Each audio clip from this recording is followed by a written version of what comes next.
moving on to how one would cope with, how one would fight back against this kind of patrimonial capitalism.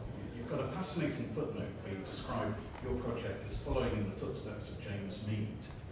That's right, yeah. And one interesting difference maybe between your approach and Mead's is you spend more time talking about strategies involving redistributive taxation, whereas Mead's, there's a lot of weight also given to ways of dispersing ownership over capital and also finding ways of having public capital or forms of democratic wealth. Now you discussed that very, very briefly in part 4 of your book, but do you think that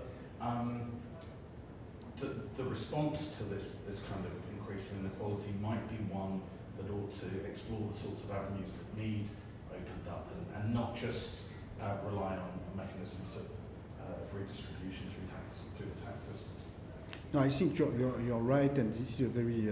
I'm glad that you asked the question. First I would like to pay tribute to James Mead and this long tradition of British economists, including Tony Atkinson, with whom I have been working a lot, and who is certainly largely the godfather of a big part of these historical studies on income and wealth. And Tony wrote a great book in 1978 on the history of inequality of wealth in this country, and this has been a source of inspiration. And without Tony and other co-authors, Emmanuel Saez in the US and others, I could never have collected all this data.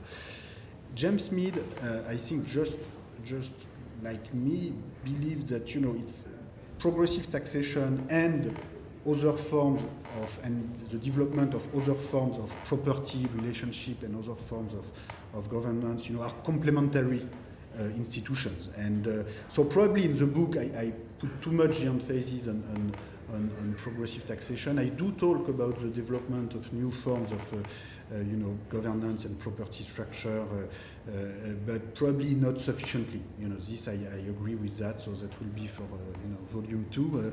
But let me make the point that these are complementary institutions because progressive taxation of wealth will always be necessary, even if we manage to develop these other alternative forms of property. And also progressive taxation of wealth comes with increased financial transparency about assets, company accounts, and that's very important. If you want workers to be involved in the management of their company, and if you want people to be involved more generally, in the management of the economy, you want access to information. You want to know who owns what in the company. You want to know who owns the shares. When you have financial opacity about the property and shareholder structure of the company, when you don't have access to proper accounts. So I think taxation is always more than taxation. It's also a way to produce legal categories, to produce financial transparency, democratic accountability.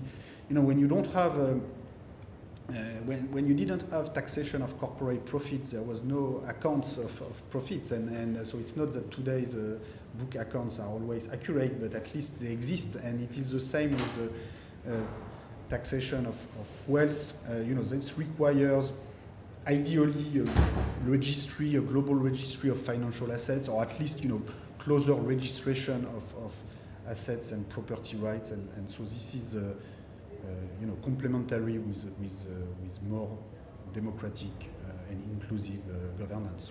And just to take that further, in the book you end up you take your taxation of wealth to the Eurozone in particular. You recently signed a letter with Pierre-Vincent Vallon and others calling for greater democracy in the Eurozone, but also for the introduction of a tax base for a kind of Eurozone level. Is it your belief, because there has been obviously a critique from you both from left and right that global wealth taxes are never going to happen, and you acknowledge that in how you set up the argument. But is it your view then that ultimately these things will happen at some level by international agreement when it comes to transparency, but the actual taxation will take place nationally and sort of regionally in places like the Eurozone? Is that your sort of political agenda? I think it doesn't have to be global. There's a lot that can be done at the national level. There's a lot of progress that can be done at the national level. Then it's even better if you have more global cooperation. But I think there's a whole continuum of solution between the perfect, global tax system and the full nationalist response where with no cooperation at all. So there's, the real world is somewhere in between, and there are hundreds and thousands of ways to try to push it further in the direction of cooperation.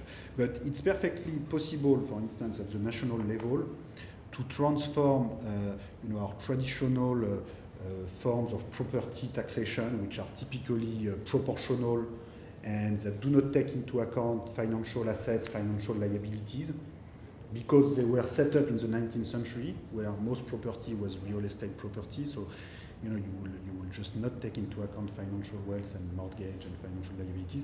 This can be turned into a progressive tax on net wealth, which basically would be a way to reduce, property tax or council tax in the UK for, the vast majority of the population. So typically, if you have a house that's worth £500,000, but you have a mortgage of £490,000, you're not rich. You have a net wealth of £10,000, so you should pay less than someone who has no mortgage and who inherited from his house, or who just reimbursed his mortgage 20 years ago. So having a net, progressive tax on net wealth and a higher tax rate on people who have millions of pounds in big mansions, is something that you can do in the UK or in the US or in France, where, it's not, you don't need to ask the permission to other countries. Now, if you want to go all the way toward a very high progressivity at the very top end for financial assets, then, if you want to move further in this direction,